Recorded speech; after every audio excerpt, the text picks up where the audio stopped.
What's good, YouTube? Today I will show you how I make my radiator cowl. So when you're driving, the cold air gets pushed through the smiley face, into your intercooler, if you have one, through your AC condenser, if you have one, and then through your radiator, which you should have one. Now, instead of going through all those three, or two, or just one, it will go up through here. See all this gap along here? The air is very lazy, so instead of going through all the hard, from high pressure air to low pressure air behind here, it wants to go through and go up and then around in the engine bay, instead of going through all the important stuff in the middle here. So what the radiator cowl does is it stops the air from coming out through the lazy way up through here, and it pushes it through this way. Yes. So there are about 3 steps to making this cowl. The first step is to draw up a guesstimate on what the cowl will look like. That will include the holes, the latch clearance, just how you're going to put it in to the top of the bumper. The second step is to cut it out using the laser cutter. This will give us a good idea of what else we need to take off. And finally, using the water cutter to cut out the stainless steel plate, which will be used on the car.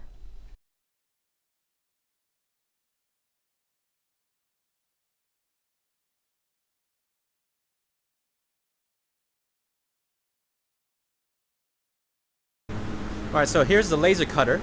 This my friend Brendan's doing a job now, but it's exactly the same.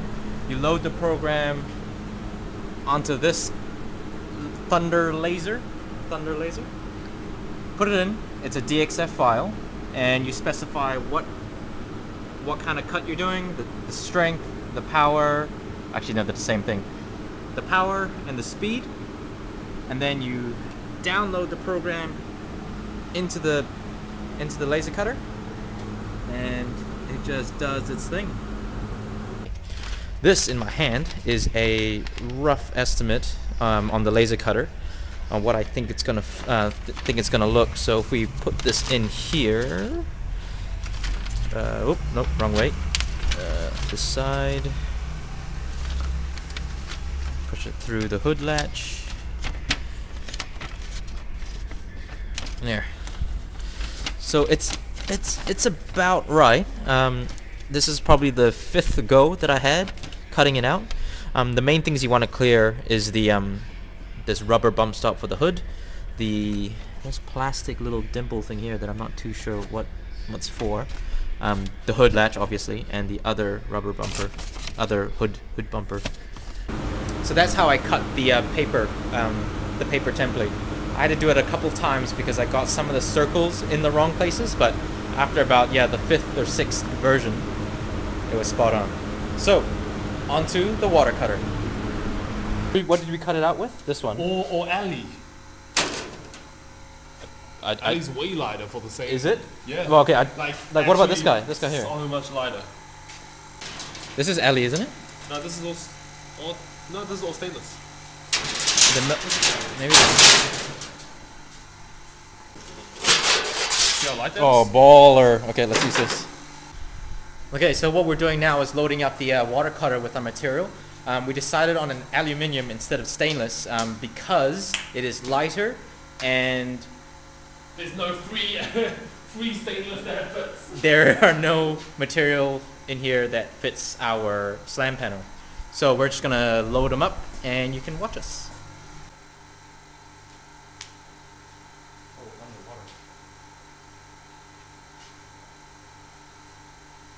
You want to do the computer bit? Yep. Just load it up.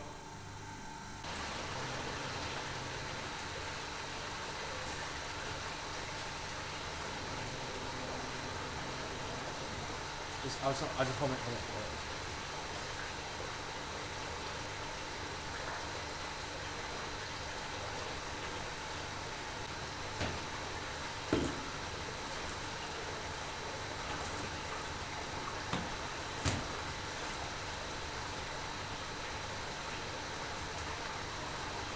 Cool, ready? Yeah, should be good. 0000, start.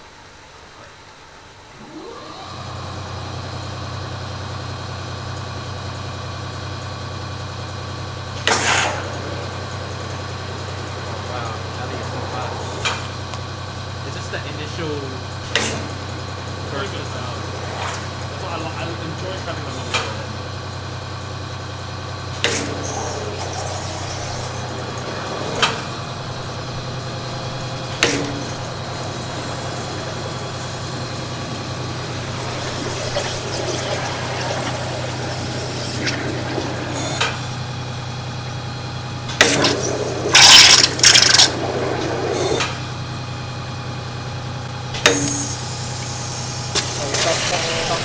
Stop it.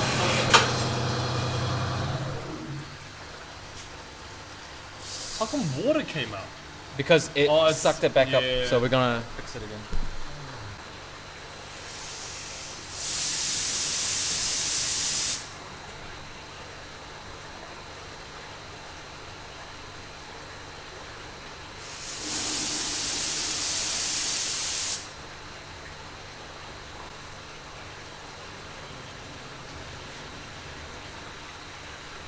Good? Yep. Is that far enough?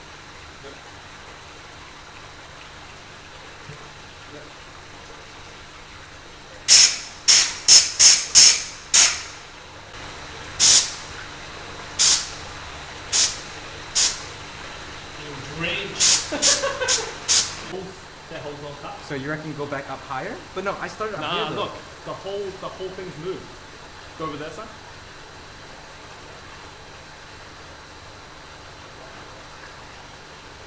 This is where the old hole used to be.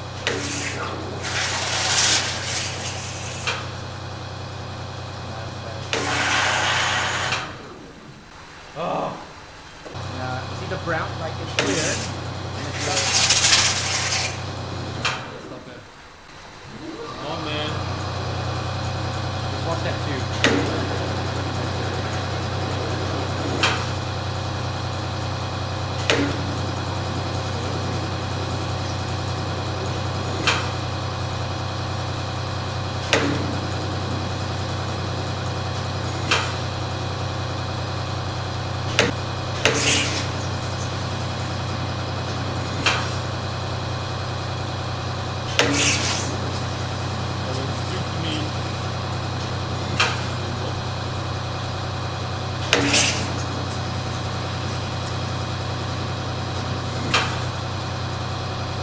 After a while, you try it.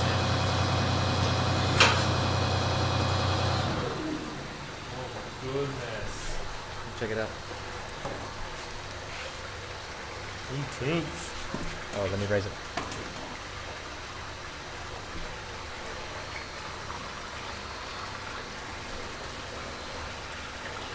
Hopefully the circles line up. Hopefully I managed to pick it up. Yeah, all that stop, start, I don't know. It's alright. Enjoy the room.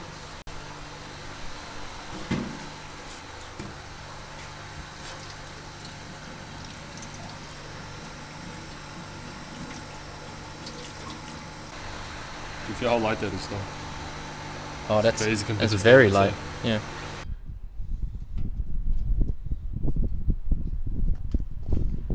Can it bend as well? That looks alright to me. Looks legit. Wow. Yeah, man. Yeah, it's good. This is- Okay, so we just fitted Isaac's slam panel. Turned out excellent. Now we're going to do the green one. The other clips before was just the water cutter. Water was going up the nozzle and out through the feed, causing all the garnet or the cutting material to coagulate, to harden and not let clump together. So we had to clean that like 4 or 5 times. But we got it running now, so we're going to cross fingers and to do the second one.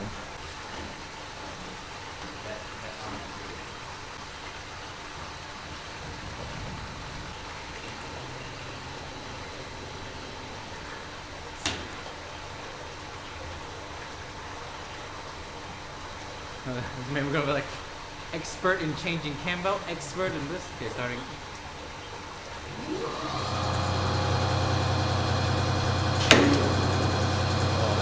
That's perfect. It's good.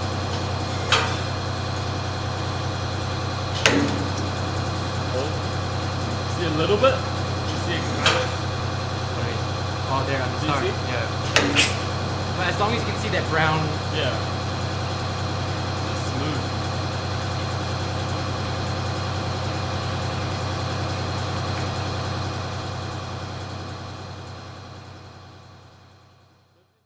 Alright, so it's the next day.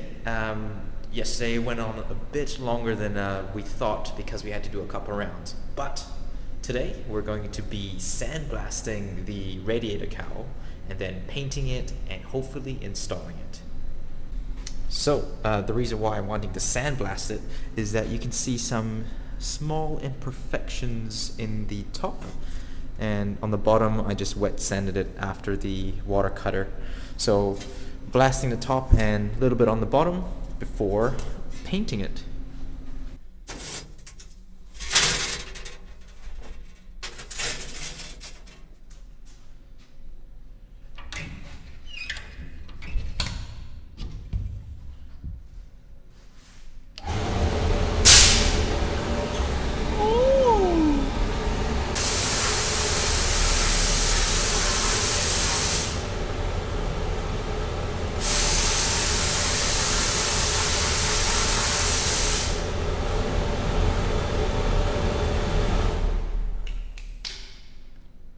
Let's see how we did.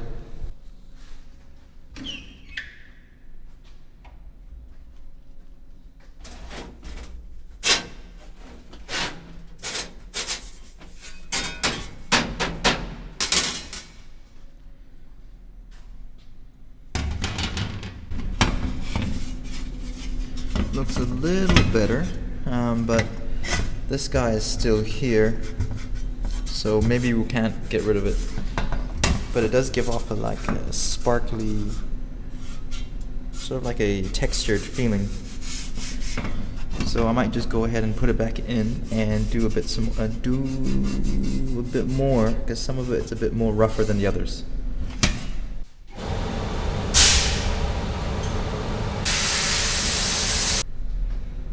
That's a pretty cool finish.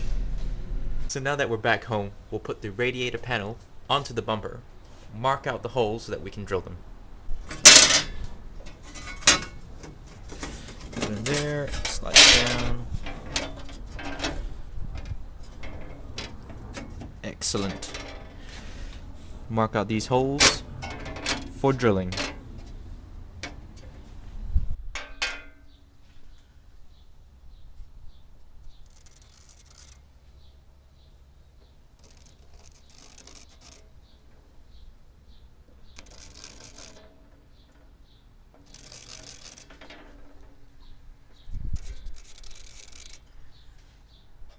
To make the cowl look cool, we're gonna add some black plasti dip. While the paint is drying, we're gonna drill the holes using a center punch and the hammer.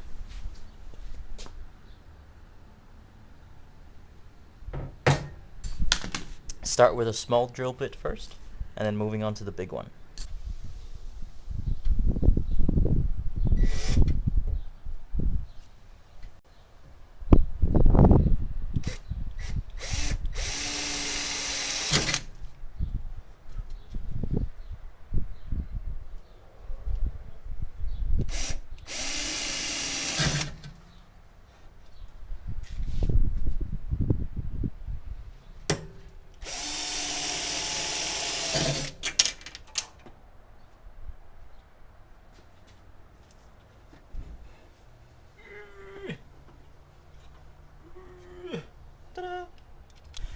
Now the reason why we're drilling holes is to put these guys in. These are called riv nuts. So the way riv nuts work is that you have a hole, you put the riv nut inside the hole, you get your riv nut gun and thread it through the threads in there, boop, boop, boop, boop.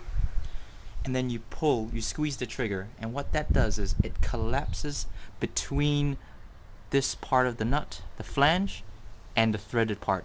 squeezing the nut together, and that secures the nut onto the hole, so it basically creates a thread on an otherwise flat piece of metal.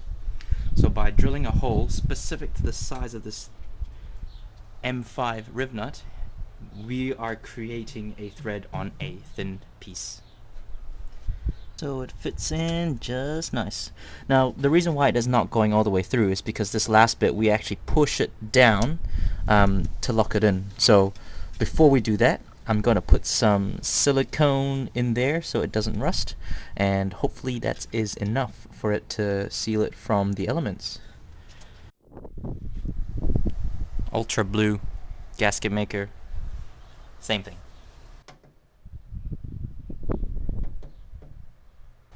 It doesn't look very pretty, but once we get the cover on, you should be able to see it. Whack-a-mole.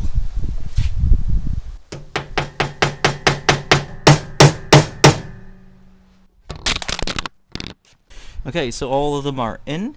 It turned out that I needed a 7.5 drill bit to get them flush, and that included a bit of this action going on to get them big. But do you even smurf? Okay, so the next step is to get your riv nut gun. You can see here that it's got a threaded M5 bit. You screw this guy into the nut, and then you pull it, and it should pull all the threads together, sort of like in an accordion, and you're squeezing it together and the metal folds on the bottom of the sheet. Right, so you put it in here, and then you twist it on, and now all that's left to do is just to squeeze the trigger.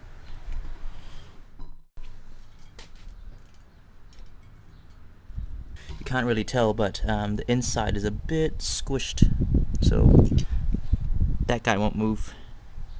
It's nice and locked in. Just gotta repeat it 4 more times.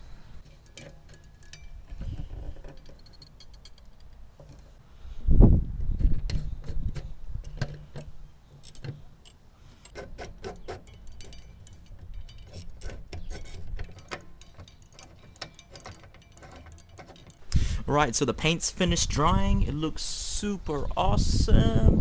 Now I'm just gonna tighten down my stainless steel fasteners, and we're done.